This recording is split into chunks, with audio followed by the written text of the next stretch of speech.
Mansion house ఈ పేరు చెప్పగానే తెలుగు రాష్ట్రాల్లో టక్కుమని గుర్తుకు వచ్చే పేరు జై బాలయ్య, జై జై బాలయ్య అంటారందరూ. కాని అసలు విషయం అది కాదు.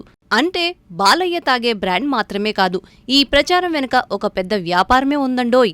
అది సిల్వర్ స్క్రీన్ అయినా నిజ జీవితమైనా బాలయ్య చేతిలో మాన్షన్ హౌస్ బాటిల్ ఉండాల్సిందే. ఇంతలా ప్రచారం చేయడానికి కారణమేంటంటే అది కేవలం ఆయన బ్రాండ్ మాత్రమే కాదండి, ఆ బ్రాండ్ కి సంబంధించిన కంపెనీలో బాలకృష్ణ ఒక వాటాదారుడు కూడా. ఈ కంపెనీలో ఈయనకు దాదాపుగా 38-40% వాటా ఉందని తేలిపోయింది. ఇంతకీ ఈ విషయం బయటకు ఎలా వచ్చిందంటే 3 నెలల కిందట బీహార్కు చెందిన ఒక డిస్టిలరీ కంపెనీ మాన్షన్ హౌస్ పేరుతో చిన్న అక్షరం మార్చి లిక్కర్ను బయటకు రిలీజ్ చేసింది. ఈ ప్రభావం మాన్షన్ హౌస్ షేర్ మార్కెట్పై పడింది. కేవలం 3 రోజుల్లో 30% షేర్లు డౌన్ అయ్యాయి. దీనిపై అలర్ట్ అయిన కంపెనీ వాటాదారులు ఎన్సీఎల్టీ అండ్ సెబీకి ఫిర్యాదు చేశారు.